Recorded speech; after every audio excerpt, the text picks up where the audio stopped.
سب کی نظریں تھیں کہ محمود خان اچکزئی نے 5 اگست کو جو متحدہ اپوزیشن کے احتجاج کی کال دی ہے اس پر پی ٹی آئی کا کیا لاہ عمل ہوگا. تو اب بتایا یہ جا رہا ہے کہ 5 اگست کو پشاور میں جلسہ ہوگا اور پھر پی ٹی آئی وہاں پر اپنے اگلے لاہ عمل کا اعلان کرے گی. اطہر، یہ اس حوالے سے آپ سے یہ جاننا چاہیں گے کہ سلمان اکرم راجہ نے جو آج ایک وضاحت دی، کیونکہ پہلے تو یہی بات زبان زد عام تھی کہ اچکزئی صاحب کا اختیار ہوگا جو بھی وہ فیصلہ کرتے ہیں اپوزیشن کا، لیکن سلمان راجہ کہتے ہیں کہ اب پی ٹی آئی یہ بوجھ خود اٹھائے گی، ہم نے یہ فیصلہ کیا ہے. کیا مراد لی جائے اس سے؟ دیکھیں، یہ بہت زیادہ تنقید ہو رہی ہے تحریک انصاف کے اوپر کہ جب بھی احتجاج کی بات آتی ہے وہ کہتے ہیں جی اچکزئی صاحب کے پاس ذمہ داری ہے، علامہ راجہ ناصر عباس صاحب کے پاس ذمہ داری ہے. لیکن حقیقت یہ ہے کہ اچکزئی صاحب جو ہیں ان کے پاس بھی جو مینڈیٹ ہے وہ تحریک انصاف کا ہے. تحریک انصاف سب سے بڑی جماعت ہے. راجہ صاحب کو بھی انہوں نے ہی اپوزیشن لیڈر سینٹ میں بنایا، تو احتجاج تو انہوں نے کرنا ہے. تو یہ جو تنقید ہے کہ ان کی قیادت فوراً جا کے چھپ جاتی ہے اچکزئی صاحب کے پیچھے، میرے خیال میں اب اس تنقید کا یہ رد عمل ہے کہ جماعت کی لیڈرشپ بھی یہ کہہ رہی ہے کہ بھائی احتجاج ہم نے کرنا ہے، لیڈر ہمارا جیل میں اور اب ہم یہ فیصلہ کریں گے. لیکن اگر آپ دیکھ لیں 3 سال پورے ہو رہے ہیں خان صاحب کو جیل کے اندر. ابھی جب سے گئے ہیں گنڈا پور صاحب ان کے اوپر بہت زیادہ تنقید ہوتی تھی، لیکن ان کے جانے کے بعد سے ابھی تک یہ کوئی بامانی قسم کا کوئی ایسا احتجاج نہیں کر سکے، کوئی ایسی موومنٹ نہیں کریٹ کر سکے جس کا دباؤ اس وقت حکومت پر پڑے. تو اگر آپ تحریک انصاف کی اپوزیشن دیکھیں، گزشتہ 5 روز کے دوران 50 روپے سے زیادہ اضافہ ہوا ہے ڈیزل کی قیمت میں. ایک بھی بیان آپ نے سنا کہ انہوں نے کوئی پریس کانفرنس کی ہو، بتایا ہو عوام کو کہ بھائی یہ آپ کے مسائل ہیں، ہمیں اس چیز کا بھی ادراک ہے. تو تحریک انصاف کی اپوزیشن جو ہے اس کے اوپر کافی زیادہ تنقید ہو سکتی ہے. اور مجھے یہ لگتا ہے کہ جو 5 اگست کی انہوں نے اب ایک اور ڈیٹ دی ہے وہ بھی اسی طرح ہوگا. یہ کوئی جلسہ وغیرہ کریں گے تو مجھے کوئی بڑی تحریک فی الحال بنتے ہوئے نظر نہیں آ رہی جس کے نتیجے میں حکومت پہ دباؤ پڑ سکے. احتشام صاحب، یہ بیک فٹ پر ہے پی ٹی آئی کے کچھ لوگ یا جو قیادت دیکھ رہے ہیں اس کو، جیسا کہ پریشر ہم نے دیکھا بڑھا ہے ان کے اوپر. نورین نیازی کا جو متنازع بیان ہے اس نے بھی کافی سینٹیمنٹ کو تبدیل کیا پی ٹی آئی کے لیے. لیکن یا پھر آپ سمجھتے ہیں کہ بیک ڈور کوئی ممکنہ رابطے ہیں جس کے نتیجے میں وہ نہیں چاہ رہے کہ ابھی ہم سڑکوں پہ آئیں اور کوئی بات چیت نہ بن سکے؟ پیپلز پارٹی کے نبیل گبول نے، اب مجھے نہیں معلوم کہ کتنا سگنیفیکنٹ ہے ان کا بیان، لیکن ایک انٹرویو میں یہ بات کہی کہ معافی دینے والے تو تیار ہیں، دیکھا جا رہا ہے کہ پی ٹی آئی اس کو کیسے، انہوں نے عمران خان نے کیسے آگے بڑھانا ہے. تو کوئی بیک ڈور رابطے یا بالکل بیک فٹ پہ اور چاہتے نہیں کہ احتجاج ہو؟ بیک ڈور رابطے تو نہیں ہو رہے. میں آپ کو یہ آپ کے پروگرام میں بڑا واضح طور پہ بتا سکتا ہوں کہ کوئی رابطہ ان کے ساتھ نہیں ہو رہا. گورنمنٹ کے ساتھ کسی لیول پہ ہو رہا ہو جن سے ہونا چاہیے، ان کے ساتھ بالکل کوئی رابطہ نہیں ہو رہا. 1-2 ایفرٹ کیے گئے ہیں، وہ ایک ریٹائرڈ جرنیل ہیں لودھی صاحب، انہوں نے کیے ہیں، لیکن بات بنی نہیں. دیکھیں، مجھے لگتا ہے کہ یہ جو سلمان اکرم راجہ کا آپ نے جو بیان ہے، یہ جو ہے نا، یہ ٹوٹل جس کو کہنے عدم اعتماد ہے اچکزئی پہ اور راجہ ناصر کے اوپر، اور بہت بڑا میرا خیال ہے یہ سیٹ بیک ہے. دیکھیں آپ صاحب، مجھے بتائیں، اثرت ہم سے زیادہ جانتے ہیں کہ کتنا عرصہ ہو گیا کہ ان کی لیڈرشپ کے اختلافات ختم ہونے کا نام نہیں لے رہے. آپ تھوڑا عرصہ ایک بندے کو بناتے ہیں، گنڈا پور کو اٹھایا، فریدی کو لے کے آگے، اب وہ بھی ناقابل قبول ہے، اس نے کچھ نہیں کیا. اب وہ کہہ رہے ہیں کہ جی ڈپٹی کے طور پہ آپ اس کو رکھ لیں، اپنے جو جھگڑا صاحب ہیں وہ اس پہ بھی ناراض ہو رہے ہیں کہ جی یہ میرا ڈپٹی بن کے کیوں ساتھ کام کرے گا. میرا خیال ہے اصل بات یہ ہے کہ لوگ ان سے اب تنگ آ گئے.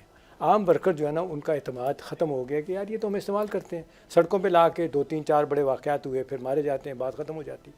لمحہ فکریہ یہ ہے کہ وہی جو بات ہوتی ہے ہمیشہ کہ عمران خان نے اپنے بات کوئی لیڈر جو ہے نا اس کو کھڑا ہی نہیں ہونے دیا، کسی کو مینڈیٹ دیا ہی نہیں کہ اچھی طرح بات کر سکے، جو کرنے فیصلے وہ کر سکے. اب بہنیں ہیں، اب دیکھیں نا، پرسوں وہ گئی ہیں کے پی کے کسی علاقے میں، اس کے بعد انہوں نے کیا، لیما بی بی نے کہا ہے کہ جی اب تحریک چلے گی، لیکن ان کی لیڈرشپ کیا کہتی ہے کہ جی ہم تو ان کے ساتھ نہیں کھڑے. اس سے زیادہ اور سگنیفیکنٹ کیا بات ہوگی کہ پارٹی کی لیڈرشپ کہتی ہے کہ جی ہم علیمہ بی بی کے ساتھ نہیں کھڑے، ہم نے کوئی جلسہ جلوس، کوئی تحریک نہیں چلانی. اس کا مطلب بڑا واضح طور پہ ہے کہ آپ کو پھر کچھ سوچنا چاہیے. لوگ کہتے ہیں نا اتنی دیر ہو گئی ہے. اب مجھے بتائیں، اتنی دیر ہونے کے بعد اطہر بھی جانتے ہیں، آپ بھی جانتے ہیں، کوئی نہ کوئی راستہ سیاسی نکل آتا ہے. کہاں پہ جا کے معاملہ خراب ہوا، قبول کہہ دیں، کوئی اور کہہ دیں، وہ کوئی سرے سے ان کے ساتھ ان کی بات وہی ہے. 9 مئی سے معاملہ آگے جانے والی بات نہیں ہے. وہاں پہ کوئی معافی تلافی ہوگی یا کچھ ہوگا. باقی وہ کہتے ہیں یار اتنی گالیاں انہوں نے یہاں بٹھا کے لوگوں سے نکلوا دی ہیں، باعث کروا دی ہیں، اس کے بعد اب کوئی فرق نہیں پڑتا، انہوں نے جو کرنا ہے کر لیا.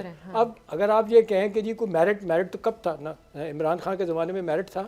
جنرل کیانی کو کیا کہتے تھے، میرا بس چلے تو سب کچھ 50 مرغے میں پیپلز پارٹی نام لیتے تھے، مرغے سیاستدانوں کو میں اندر کر دوں. تو یہ ایک روایت بن گئی ہمارے ملک میں. اس وقت ایک سیاستدان نے جو اس وقت کی کیبنٹ میں تھے ابھی بھی نظام کا ایک طریقے سے حصہ ہی ہے, انہوں نے کہا 100 لوگوں کو سیاستدانوں کو چوک میں لٹکا دیا جانا چاہیے.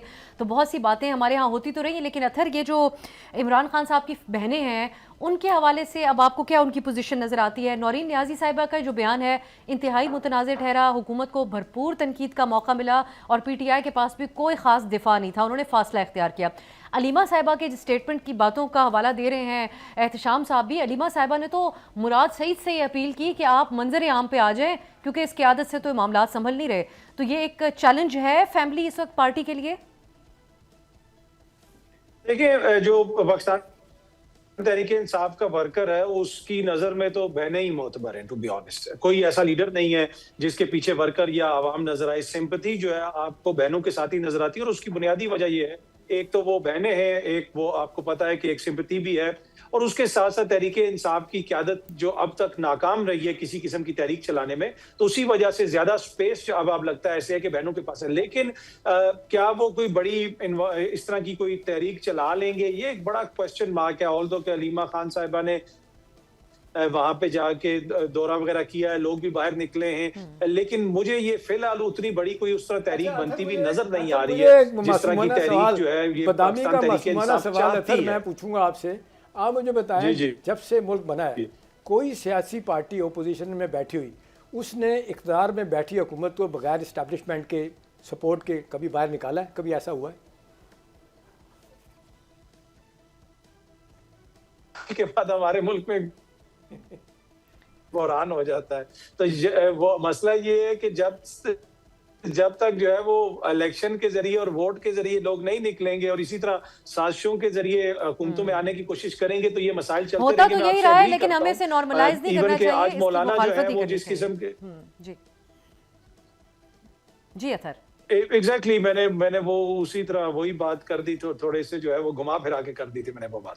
اچھا, تو جو آپ نے اسٹریٹ فارورڈ کوشچن کر لیا. اچھا, میں جس طرح کر رہا تھا کہ جو ہے مولانا جو ہے وہ جو بیانات دے رہے ہیں وہ بھی بڑے ریگریٹیبل ہیں. کبھی خان صاحب بیان دیتے ہیں وہ بھی جو ہے نامناسب ہیں, کبھی بازی میں چلے جائیں نواز شریف صاحب ایسی باتیں کرتے ہیں. تو اس سچویشن سے, اس کانسٹنٹ ایک چیز سے ہمیں نکلنا ہوگا, چیزوں کو سیٹل کرنا پڑے گا کہ کیسے ہم نے یہاں سے آگے بڑھنا ہے.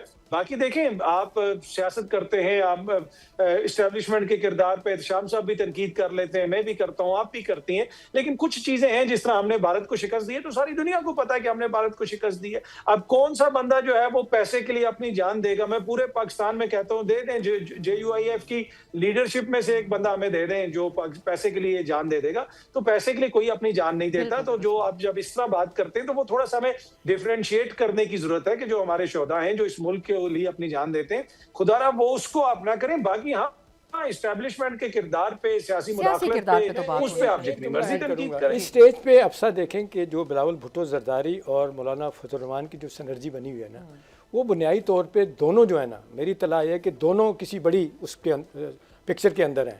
وہ بڑا ایک سینیریو دیکھ رہے ہیں کہ کوئی پولیٹیکل چینج آئے گی, کیا ہوگا کیا نہیں. اس میں لگ رہا ہے کہ دونوں بیٹھ کے فیصلے کرنے کے موڈ میں لگتے ہیں کہ کسی طریقے سے PMLN کو سائڈ لائن کیا جائے اور پیپلز پارٹی کے ساتھ مل کے, کیونکہ ان کے ساتھ اتنے اختلافات نہیں ہیں اپنے فضل الرحمان کے جتنے نون والوں کے ساتھ ہیں. میرا خیال ہے ان کی اس وقت پوری کوشش ہے, کیونکہ لوگ تو یہی کہہ رہے ہیں نا 83 کی MRD موومنٹ کے بعد اپنے کیا کہتے ہیں فضل الرحمان صاحب ہر حکومت کا حصہ رہے. واٹ وینٹ رانگ کہ آج وہ مخالف کر رہے ہیں. سبسکرائب کریں اور بیل دبائیں تاکہ کوئی خبر رہ نہ جائے.